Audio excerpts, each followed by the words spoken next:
My dear brothers and sisters of the world, greetings from Universal Peace, a chat podcast. As part of our global peacekeeping efforts, I bring this message to you all with the hopes that it may aid the peace-building efforts around the world. The scientific advancements around the globe have no doubt shrunk the world and brought us closer. But is it closer for the right reasons? To begin with, guns and other lethal weapons are easily finding their way into our homes. At a much higher level, countries around the world are on the race to be armed with nuclear weapons to keep an option of wiping out other countries or perhaps even the entire human race from the face of the earth at the push of a single button. Adding fuel to the fire, religious conflicts around the globe continue to create unimaginable damages in the lives of millions of people using these lethal weapons to their advantage. History has repeatedly shown that these high-tech weapons are used for mass killing, and yet the intensity of the problem is not felt enough. Under such ever-increasing threat to humanity, are humans really safe on Earth anymore? Can humans ever hope to live in peace and harmony anymore? Perhaps it is time that we ask ourselves a question: are we using science, technology, and religion the right way?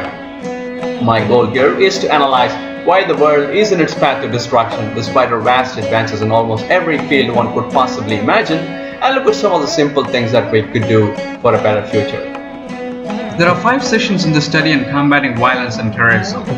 Session 1 discusses about how family values form the basis for peace and harmony in the world. Session 2 discusses about how having guns and other lethal weapons in our homes increases violence in the society. Session 3 discusses about how love and care can transform this world beyond our imagination. Session 4 discusses about how violence in media and social injustice contribute to increasing violence in the society. Also, we will see how a fairly recent technology like RFID can be pushed further to eradicate many currency-related crimes, thereby reduce violence and pave the way to a more peaceful world. Session 5 discusses about how our religious differences is creating havoc in the world and what needs to be done to tackle this monster to create peace and harmony in the world.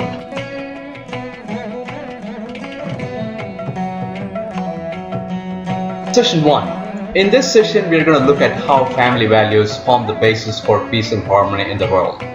In my opinion, the road to a peaceful world begins in our homes. So I'm going to start the study on combating violence and terrorism right from our homes.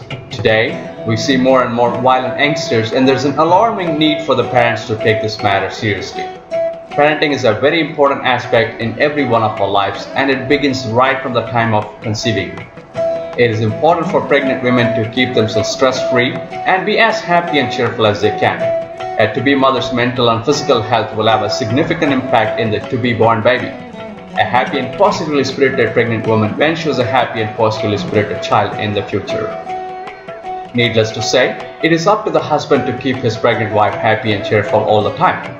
Perhaps it may be time to do everything that we did as a man to get the attention of the woman we longed for. Buying her flowers, surprising her with gifts for no reason, expressing our love and care for her, etc. Point is, the happiness of a pregnant woman is vital for a happy future, and the foundation that we lay for a child is very important. Also, if the childhood of the baby is filled with happy memories, then one can be sure that once grown up, the individual would be able to withstand the challenges that life has to offer, rather than resorting to violence as a result of anger, frustration, and depression. In the growing years, young ones yearn for the love and affection of their parents. The longing for a warm hug and a kiss on the cheek from the parent is known only to the heart of the kid that misses it. If our children don't get enough love and attention that they deserve, they will naturally try to find it in other places and usually end up hurting themselves. When this love was denied for them at that tender age, it leaves a deep scar that will never go away, and the violent side of a human being begins to grow right here. The anger and frustration that builds up deep inside comes out as a violent force, and the individual takes it out on the community. No one is a born criminal, and no one wishes to become a criminal. If we were to take time and study the personal history of the criminals, I'm sure we would find enough scars in their lives that had made them what they are. With the ever-growing violence in the world, we simply cannot afford to say my full-time job does not permit me to spend enough time with the family. If parents were to care enough for the well-being of their children in their growing years, I'm sure they will become productive citizens of the world. It is important for parents to spend as much time as possible with their children and protect them from the bad influences of society, especially during their very vulnerable teen years, and help them choose the right path in their life. Many communities around the world believe in letting the children to be independent, explore things on their own, and learn from their own experiences. Raising children to be independent has its own advantages and disadvantages. Sure, the children want to be independent and don't like nagging parents who try to keep tabs on what they do and what they don't. They say it's a free world and they want experience and learn things by themselves. The universally accepted age for a person to be recognized as an adult is 18, and this has been widely misunderstood. It is a scientific truth that human babies are the most vulnerable of all life forms, and it takes a long time for it to mature in comparison to other life forms. Maturity does not come overnight when someone turns 18, but it comes as we experience more things in life. At the same time, there are unwritten laws of life as to what one can experience at what age. People who have already come past these different phases of life serve as guides, and it is not only safe but also wise to follow their footsteps until someone is ready to march on their own. If we want the children to learn by experience, then we shouldn't even tell them not to touch fire. Why don't we let them touch the fire and learn by experience? As adults, we know that it will hurt them. This principle applies to many other areas of life, and children do need our constant guidance until they are completely ready to face the world on their own. There are definitely some good aspects to self-learning, but it has to be carefully applied to specific aspects of life such as academics, sports, and other such productive areas. But when it comes to developing the human side, which includes values, ethics, morals, social circle, belief in the supreme power, etc., children do need constant guidance from the parents, while the parents get their guidance from the scriptures they traditionally follow. We cannot deny the fact that not everything can be learned by personally experiencing them. Even 1,000 lifetimes won't be enough. One has to learn many things from the experiences of others and try not to repeat the same mistake. There is a need to find a balance when it comes to teaching them to be independent and at the same time knowing exactly what our children are up to at any given point. It's a nasty world out there, and we don't want our kids to fall a prey to the bad social elements, and neither do we want to see our kids to be known for their destructive contributions to the world.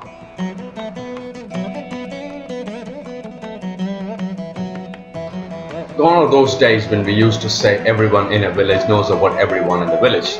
Now I think it would be right to rephrase that to everyone in the world knows about everyone in the world. Maybe not literally. Science has shrunk the globe, and parents need to adapt to the changing requirements in raising children. In order to reduce violence in the society, it is very important for parents to be extremely watchful about what video games our children play, what movies they watch, what sites they are browsing, what social media network they are on, etc. Many of the video games have the concept of holding big guns and shooting people and monsters, and bombing actions accompanied by violent and bloody scenes. Game or not, these things bring in serious psychological changes in the children and definitely contribute a lot to bring out the monster in us.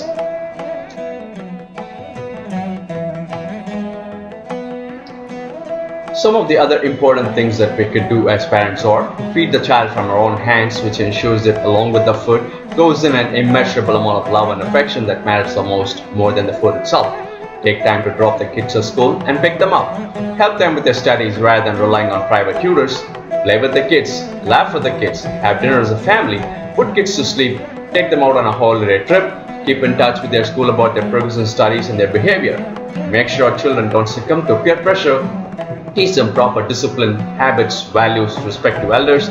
Discipline them in an allowed fashion when they misbehave. Teach them moral values through stories. Teach them to give to the poor and needy. Teach them about how millions of people are suffering in the world for one reason or the other, so they learn to appreciate what they have. Help them to stay away from booze, drugs, and wild partying. Help them to stay away from exploring sex at a very young age. Take them to places of worship every day if possible, even if it is for a few minutes. Teach them to observe at least 10-15 minutes of silence every day and reflect upon life.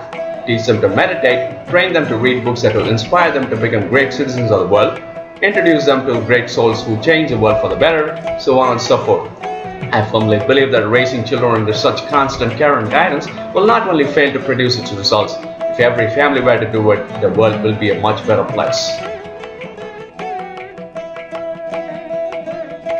There is yet another important thing that we need to do as parents in order to reduce violence and terrorism in the world.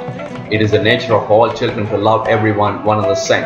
A child does not see any difference between a beggar and a millionaire. A child does not see any difference between a Hindu, a Christian and a Muslim. A child does not see any difference between a sweeper and a prime minister. It is only when they start learning things from the environment they change. Though we need to teach the children enough to protect themselves, their childlike nature should be preserved as much as possible even when they grow. We need to ensure that their pure minds and hearts are not poisoned. In that sense, it is imperative that children are taught to accept and respect the differences between people and the societies around the world. They have to be educated about the fundamental ideas of various religions right from a very young age, and most importantly, they have to be encouraged and allowed to love the fellow humans of the world, irrespective of their backgrounds, just like how they used to when they were a toddler. In other words, we should allow them to retain their original nature. If every child is raised to love everyone, where is the chance to hate anyone? There are so many things that we need to pay attention to even in our life as adults. Bonding is a very important aspect in every one of our lives. The bond with the family and friend circle will save us from many unpleasant incidents in the society and in the world. Now when I say bond, I don't mean getting together once in a year for some religious or family event, wishing birthdays, celebrating Mother's Day and Father's Day, texting using gadgets every now and then and so on. Though these are part of the relationship building process, they are far from being complete. The true bond has to come from within. The care that we show for one another has to be genuine. For a healthy and successful family life, the I has to be replaced with we. The ability to think only in terms of the welfare of the family and not as individuals has to be cultivated. The tolerance level for the misgivings of the individuals in the family should be high. We may be together, but many of us are really not together. Harsh events come in every one of our lives without exception, and if we don't have even one person to turn to, someone whom we can trust entirely in those difficult times, it is the saddest thing that could ever happen to anyone. Not just that, these dejections in life definitely bring out the violent side in us, resulting in hurting ourselves and others.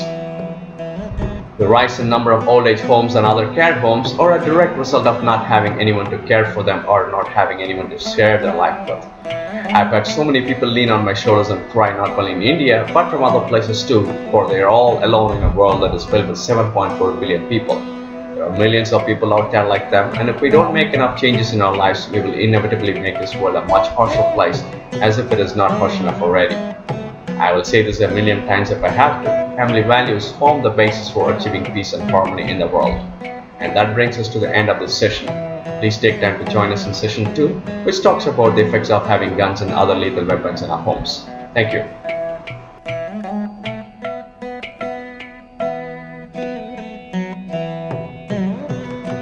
Session 2. In this session, we're going to look at how having guns and other lethal weapons in our homes increases violence in the society. Individuals going out on a shooting spree in many parts of the world seem to be never-ending. The concern is not just about the attacks, but more importantly, the increase in the frequency of such attacks. Unfortunately, in many of these cases, the gunmen are very young, either in their teens or early 20s. The target ranging from their own fellow school and college mates to churchgoers to innocent holiday shoppers with whom they have no personal connection whatsoever. This is becoming more like one morning some guy wakes up, says to himself, you know what, I'm fed up with life and I'm going to end it. Not just that, I'm going to take a few more people with me. So he finds access to a gun, which is not harder than finding a kitchen knife these days, goes out, takes out his anger and frustration in life from complete strangers. I wonder how recklessly some act when times are hard, leaving a deep scar in hundreds of people's lives that will never go away. It leads to the shooters care or realize on how many levels of victims and their families are affected for the rest of their lives. I'm sure such ruthless attacks and a lot of other homicides could be prevented if a common man didn't have access to killing machines. How many more tragedies do we have to see in this world before we take this matter seriously? Some of these random shooting attacks also show that the individuals planned the attack so well, taking enough time to decide on the target location, to procure the weapons and so on. It is almost like they've made the decision to take the lives of innocent people, and it was only a matter of time as to when they did it. How disturbing is it to think as to how a human mind can work in this fashion? More than anything, it is very hard to digest the fact that school and college kids are the killers in many of these tragedies. Teenage being a very vulnerable age, it is very easy to fall a prey to the bad social elements. Question is, do the children get the necessary attention and guidance from their parents? This goes back to the do's and don'ts about raising the children and the family values that was discussed in session 1. Point is, knowing our children really well will help us to be proactive so we can get them the necessary additional help if we thought they needed it. This will definitely help in considerably reducing such tragedies. Also, man-made tragedies such as these bring a lot of changes in each and every one of us. First of all, it is really scary to know that we could be shot dead by some stranger in a public place on a broad daylight for no reason or fault of us. Secondly, due to the frequent occurrence of such incidents, every time we step out of the house, involuntarily we start looking at the people around us in suspicion, eventually leading to a "you cannot trust anyone" type of situation. We put ourselves through more than the necessary amount of stress, trying to be safe, trying to protect ourselves and our loved ones. When we can't even go to a school or church or do some shopping without the guarantee of knowing that we will come back home alive, sure, it is time to put in some serious thoughts into it. Getting guns and other high-powered lethal weapons are no harder than getting a driver's license today, which contributes to the increasing violence in society. And with the floating around of tons of illegal high-powered guns, it only gets worse. The one common reason people give for having guns is self-defense. If I have to have a gun under my pillow to sleep well, then there's something seriously wrong with the society. Every society has a good side and a bad side. Guns definitely aren't the way to deal with the bad side. There are better approaches to handle the situation. Didn't Abraham Lincoln say, "Do I not destroy my enemy when I make him my friend?" A gun that is bought for self-defense has a high probability of getting used in cases other than self-defense. How many times we see people do things impulsively and regret later for their actions? When someone is in distress for whatever reason, their mind loses the capacity to think clearly. Emotion, anger in this case, rules more than the sensible thinking. It ends up in hurting someone verbally and or physically, and when things get out of control, they resort to weapons like these, resulting in tragedies. In my opinion, human minds are the most unpredictable of all things. Let us analyze this with an example. Say someone makes a casual joke on us. How we react to the joke would be quite different depending on our mood set. If we are in a happy mood, we would go along with it and laugh with the person who made the joke and with the group of people around us. If we are not in such high spirits, we may not show much reaction to it but would feel a bit irritated. If we are in a really bad mood, anger would be our reaction. Even in high spirits, the same joke repeatedly played at our cost will change our attitude towards it. When a trivial matter such as this brings out varied reactions from us, how can we ever expect deadly weapons to be used with perfect sense at all times? Why a common citizen of any country would need a gun in his hand is beyond me. Angry situations come almost daily in our life. On the other hand, for most of us, a life-threatening situation by another human comes maybe once in our lifetime. Comparing the two and considering the odds of the second one should definitely stay away from guns. Bottom line, there are no guarantees that lethal weapons will be used only in self-defense by the owner or by anyone else who could get easy access to it. Some of the common reasons that drive these individuals to that extreme are depression as a result of personal or professional failures, racial and religious differences, hatred, and media used to fear the dark side of humans, and so on. I'm going to elaborate on depression a little bit. All of us get depressed for a gazillion number of reasons, but as long as we take or get help to address it properly, such tragedies wouldn't be the result. When we are depressed, the first thing that we look for is another fellow human whom we can really turn to. It could be the parents, a close friend, spouse, uncle, aunt, or any such healthy relationships. Bottom line, humans are social animals. We need people around us to share our joy and sorrow. We need to vent out our anger in an acceptable manner, and more importantly, we need someone to talk to when we are in a state of depression. In my opinion, talking to someone with whom there is no personal bond does not help much. In the beginning, it might seem to work, but in the long run, if we don't have someone with whom we can connect on a more personal level, it is of no use. This is where being a closely knit family, or at least being more social, helps. I recall the following statistic that I read a while ago. Since the 90s and in just 15 years, the percentage of people in the US who didn't have anyone to talk to had doubled itself, taking it to 25%. This is 1 in 4 individuals, which is a really alarming number. I'm not sure what the current statistics say. Unfortunately, even countries like India, known for its closely knit family setup, are catching up very fast. The more high-tech we go in life, the more we lose our bonding capabilities with the people around. It is time to open our eyes and focus on issues like this before they get out of control. It is worth mentioning the following 2 incidents which give us hope.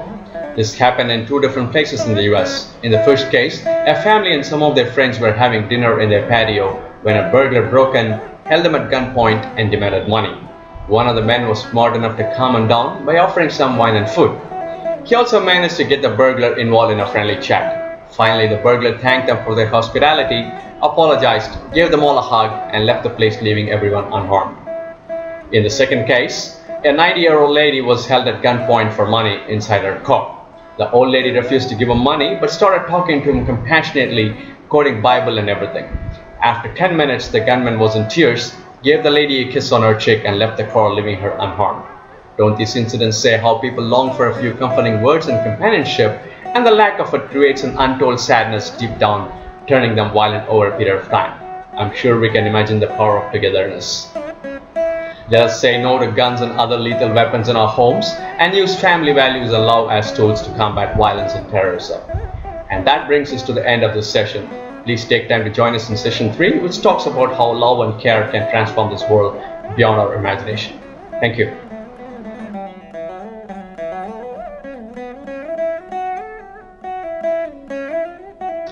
Session 3. In this session, we will see how love and care can transform this world beyond our imagination.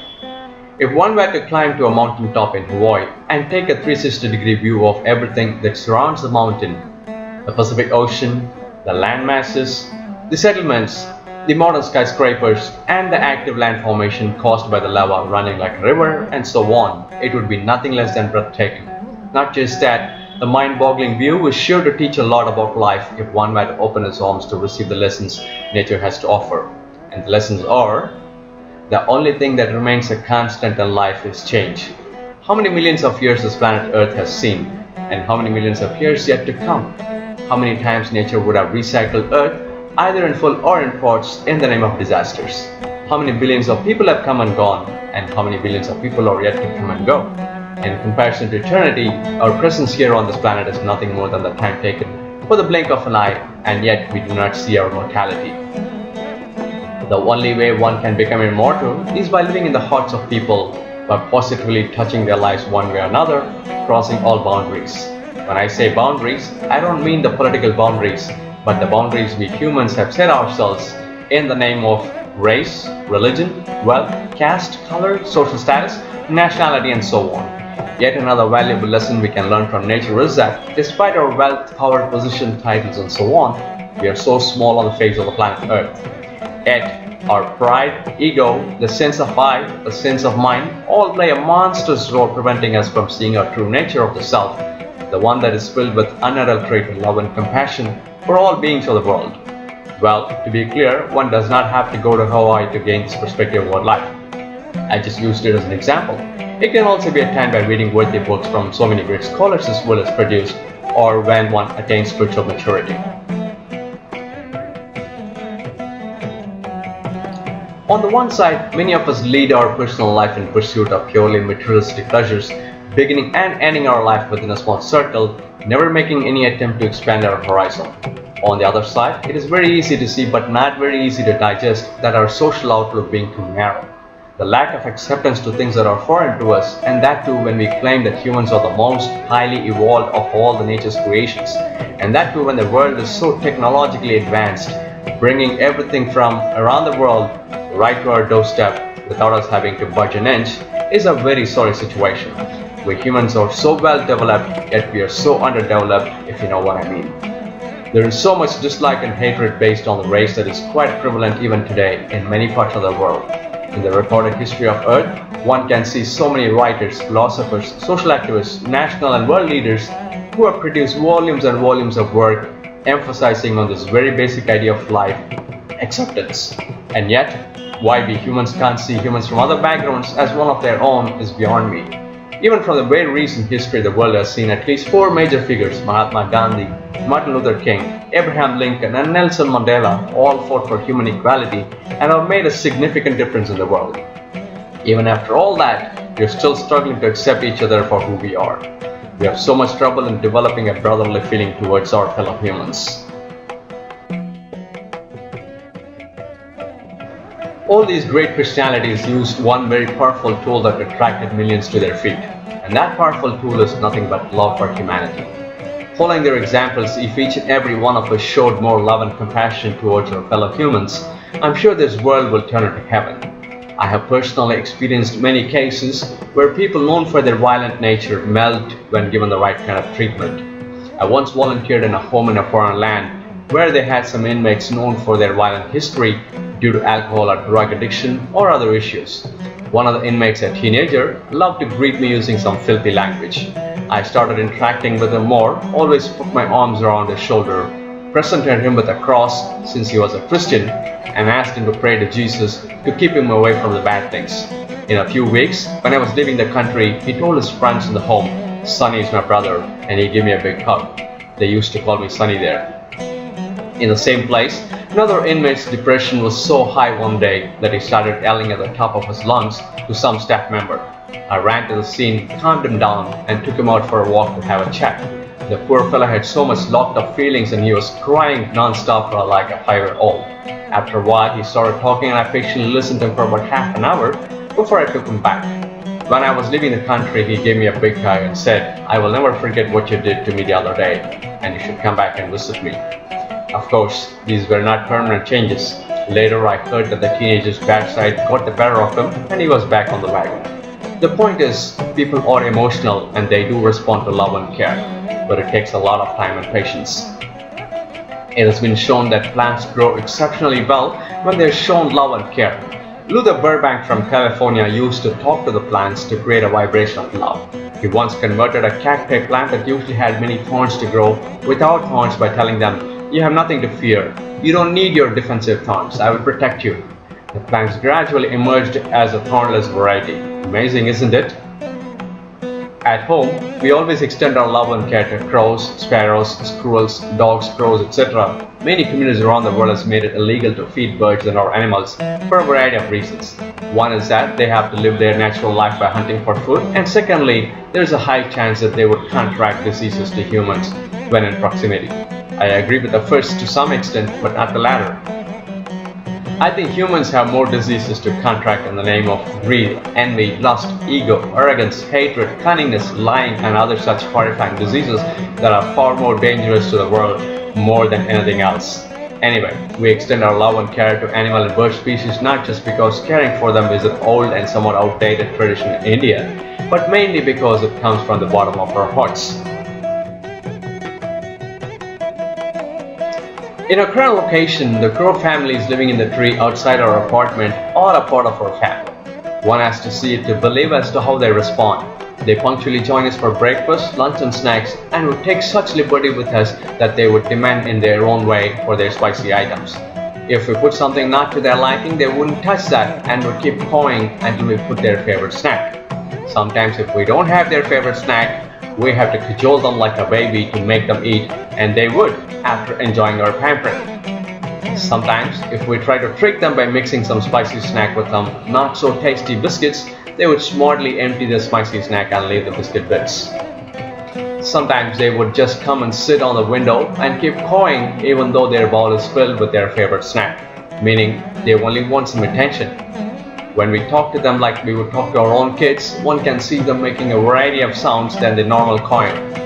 How they love to just have a chat or express themselves is beyond words. During our afternoon tea time, if we fill their bowls with something other than what we are about to eat, they wouldn't touch them even if it was their favorite snack. They would patiently wait and keep talking to us and bend their necks on and off to have a clear view of what we are preparing in the kitchen. Once we serve them what we are going to eat, they would just jump down from the window, have their fill, and give way to the next crow that's waiting in line. One day, we made idli and dal, known as rice cake and lentil soup. A crow was already sitting on the window, and the moment it saw me taking out the idli from the stove, it got so excited and was cawing like anything. Since the crows like spicy items, I took out some chili powder, specially made for rice cakes, mixed it with oil, applied it on the rice cake, and served it to the crow. The crows usually love this combination, but in that instance, it didn't even touch it. After a few seconds, it flew away without eating anything. I was puzzled as to why this excitement suddenly vanished. Just when we sat on our dining table and was about to eat, I simply dipped a piece of rice cake in the lentil soup, took it out to the window and called it again and returned to my table. A few seconds later, the crow came back and was relishing that and only that. pretty much ate the whole piece, not touching the chili powder pieces. My wife and I were very surprised to see how it wanted to eat only what we were eating. It is such a joy to have them with us. Point is, if what we normally consider as lower life forms and humans can respond to love and care, I am sure humans would respond a million times better if we use this powerful tool. I'm going to finish this session with a small note. It is not rocket science to understand our mortality. When we came into this planet, we brought nothing with us, and when we leave this planet, there is nothing that we can take with us, not even a worn-out pin that has no use. Such is the reality of life for every one of us. Our life is too short to spend on hating each other, fighting with each other, and finish our life without even realizing the real purpose of being put on earth. Let us take time to teach the future generations to use love to conquer the world, which will automatically steer them away from violence and terrorism. And that brings us to the end of the session. Please take time to join us in session 4, which talks about how violence in media and social injustice contribute to increasing violence in the society. We will also see how technology can be pushed further to eradicate many crimes, thereby reducing violence in the society. Thank you. Session 4. In this session, we'll first see how violence in media and social injustice contribute to increasing violence in the society.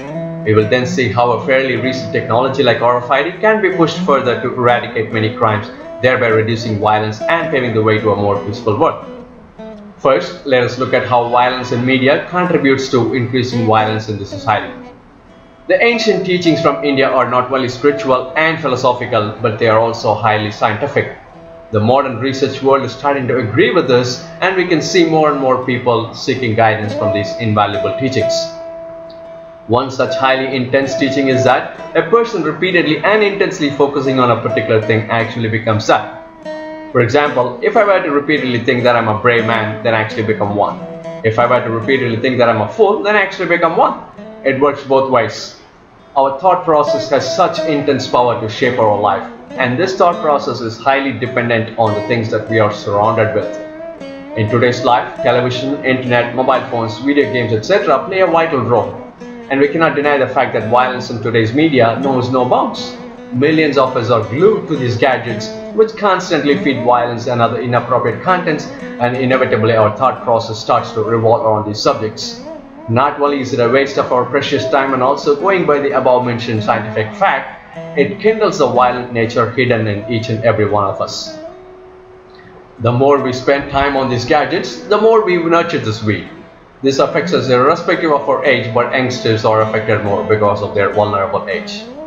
They learn things that are definitely destructive to them and to the society, and some of them put it in action too.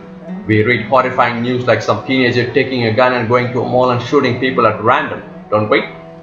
Pen is mightier than sword is an old saying. I say media is mightier than nuclear weapons. If we don't use it with extreme care, it can do severe irreparable damage to the society morally, culturally, and also to the physical world.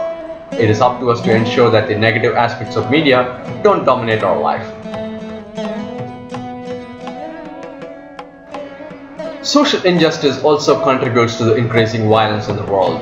When someone is denied justice, it takes away their belief in the system, and if they are not mature enough to handle it, most likely they will resort to violence and take it out on the society. The locked up emotions have to come out one day or another. It is a sad thing that in many societies around the world, one has to fight for justice even for some very trivial matters. It is extremely important that the government ensures that justice is served to every citizen of the country. Despite that, if truth does not prevail, and sometimes they don't, even for decades, the best thing to do is to take it philosophically and move on with our lives, rather than building up the anger and frustration inside us. It's easier said than done, but worth a try. Now let us see how technology can be pushed further to create a better world. I first believe in touching the human hearts to bring in change than to resort to machines for everything. But I never discredit the power of technology that has created and continues to create wonders in this world.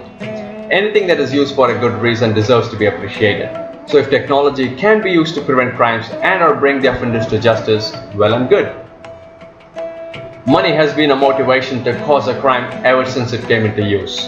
The use of paper currency has only made it an easy target to use it to cause extensive damage to the world. Efforts have been underway all along to prevent the crimes, and I firmly believe a permanent solution has come along to eradicate many of the currency-related crimes in the world through the advancements in RFID technology and my research work in that area.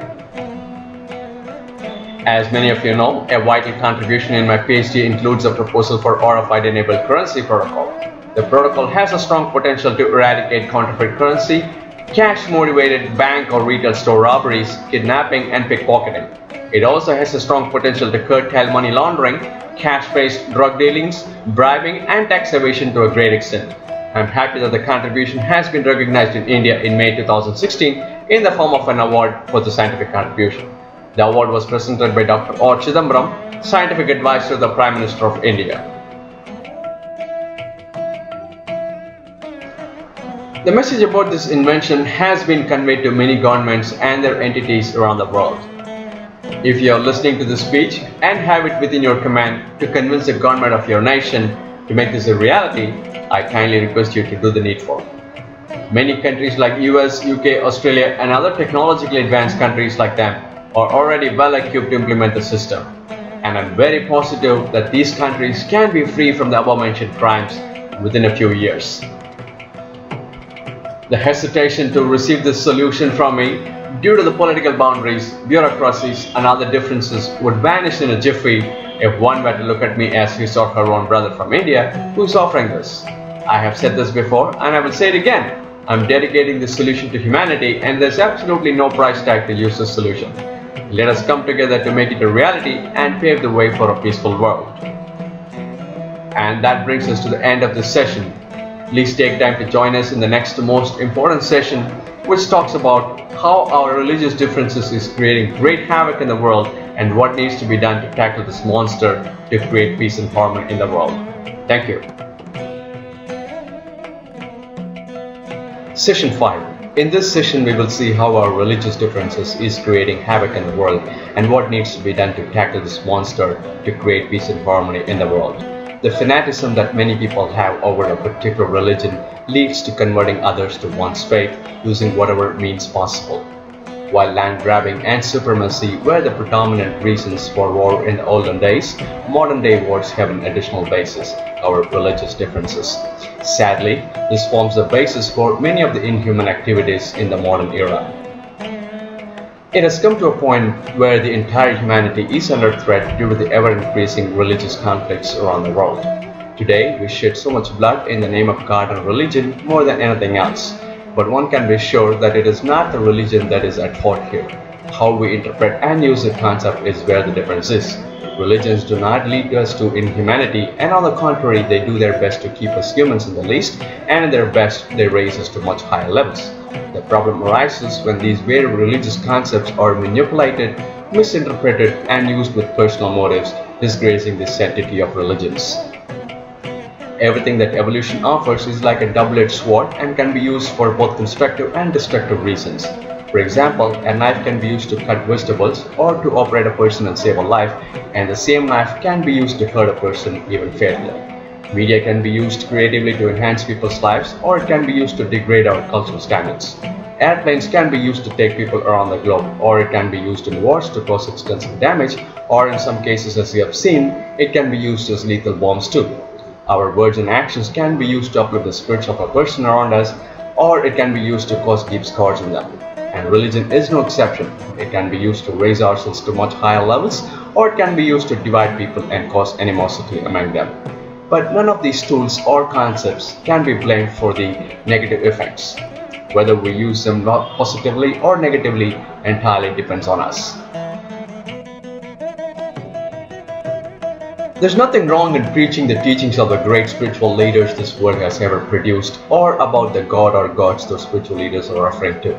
But what is not right is the claim that a particular individual or that particular God is the one and only preacher who is true and final, and that every human has to follow only that particular noble soul or that particular God.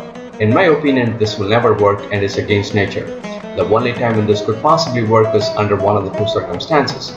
Either when all the humans on this planet come to agree upon with each other about everything that is under the sky, or that there is only one human in God's creation.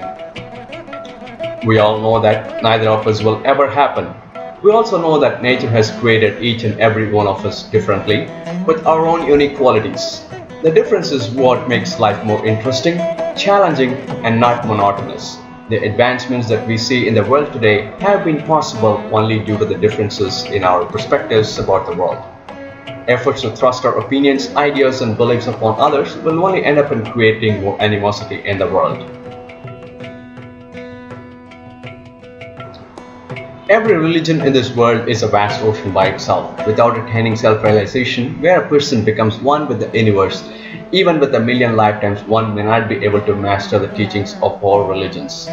Every religion provides such depth and vastness. The world is filled with limitless creations and endless ideas, and that is the way nature has intended it. Evolution is such a powerful concept. By trying to limit ourselves to something, we are definitely trying to work against nature. There is so much to share with each other and learn from each other. There is a desperate need to broaden our outlook on life. The more we expand our horizons, the more we can enjoy the world and what it has to offer. Nothing is perfect in this world, and that's the beauty of evolution. It keeps evolving. There is a need to accept and respect our differences and learn to take what's best from everything and leave things that are not acceptable to us or to the environment that we live in. Also, the only precious identity that we may ever need on this planet is we are humans, though at a much higher level. We are souls and not a body that is perishing every second. Every other identity that we may use in our everyday life has very little significance in comparison to that. When we look at another person, it would be wonderful if the only thing that strikes our mind is, here's another fellow human, and no other differences ever enter our thoughts.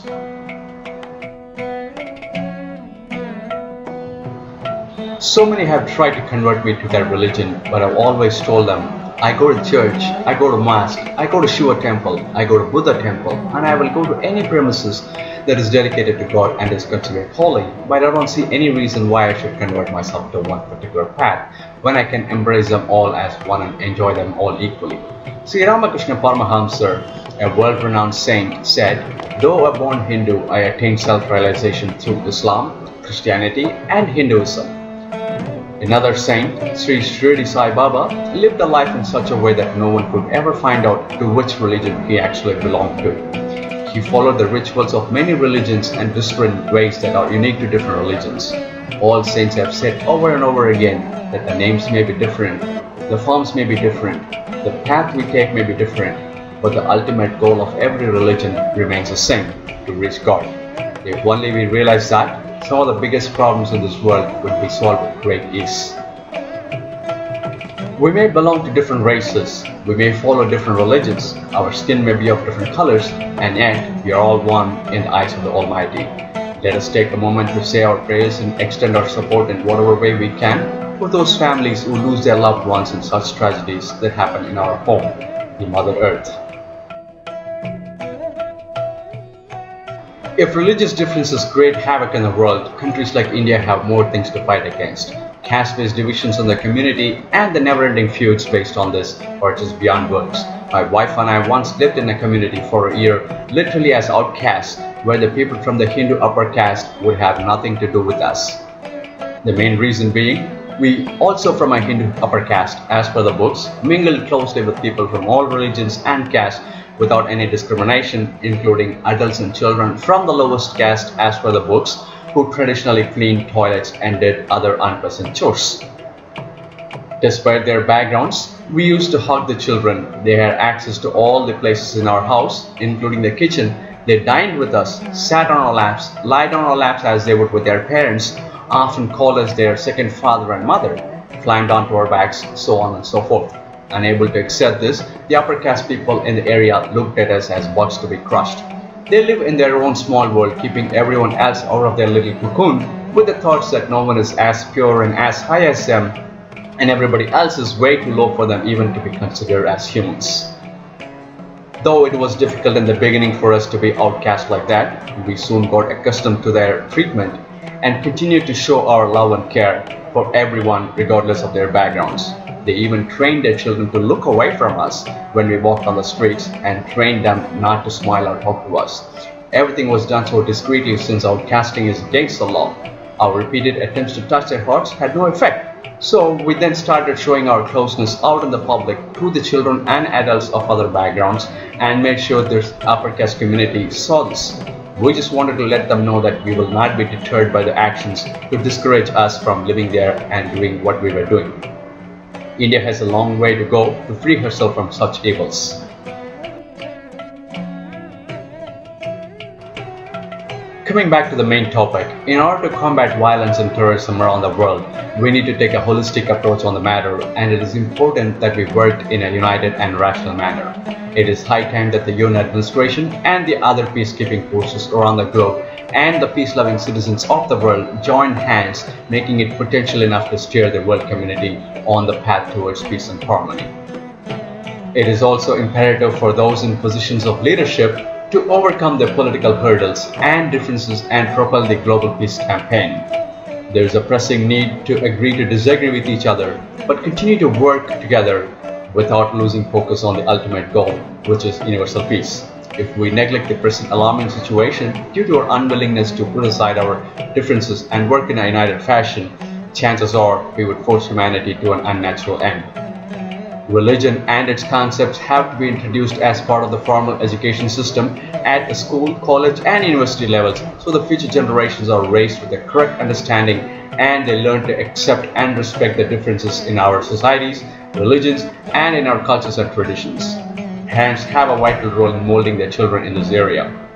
As Mr. Ajay Singh, a peace preacher and self-educated research scholar from Jharkhand, India says, there is a need to unify all religious definitions with a scientific insight to tread the path to peace. I recommend his work Agilia that talks more about it. For the sake of humanity, let all of us come together to create a world that is more habitable for our future generations.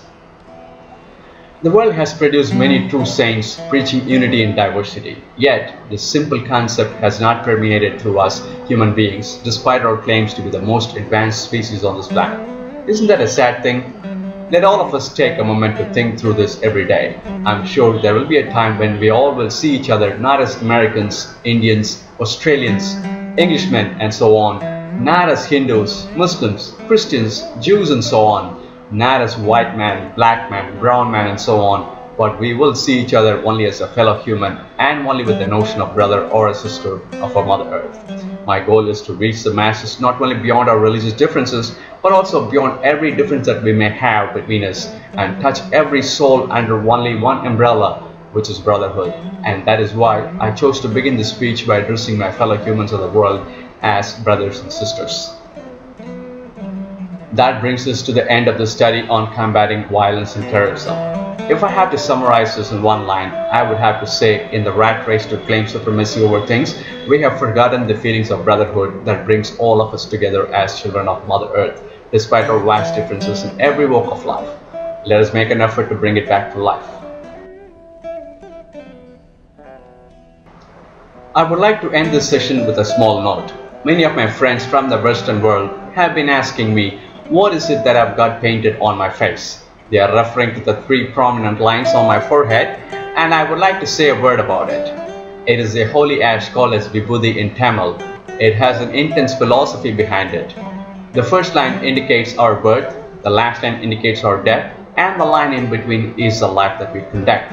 It serves as a constant reminder that we will become that one day, meaning when we are cremated after death, our body will turn into ash and disappear in the cosmos, leaving no signs of our existence. The only thing that will remain here is the memories people have as to how we live.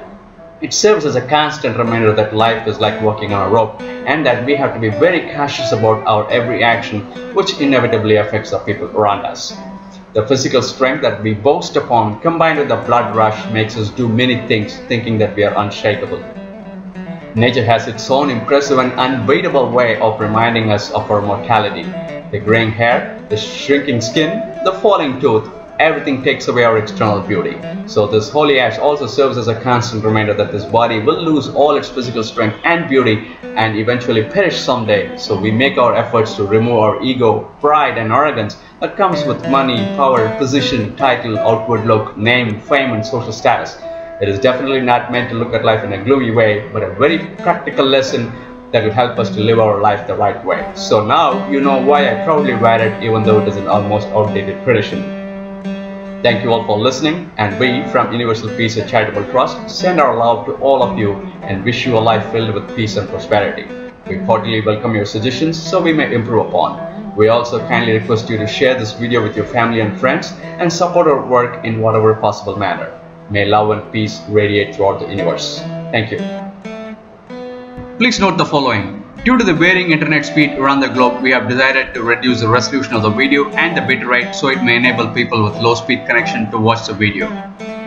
As you watch the video, you will find that the voice is not synchronized with the video in some places, and it is due to the software limitation. We apologize for the inconveniences. Dr. Saravanan Sundaresan talks about various social issues around the world and discusses ways to create a more peaceful world for the future generations. To watch his other videos, please visit our website www.universalpeacetrust.org and click on the videos menu option. Please purchase videos of your choice in high resolution as a DVD. All proceeds will directly go to our community projects. Please contact us for more details. Thank you.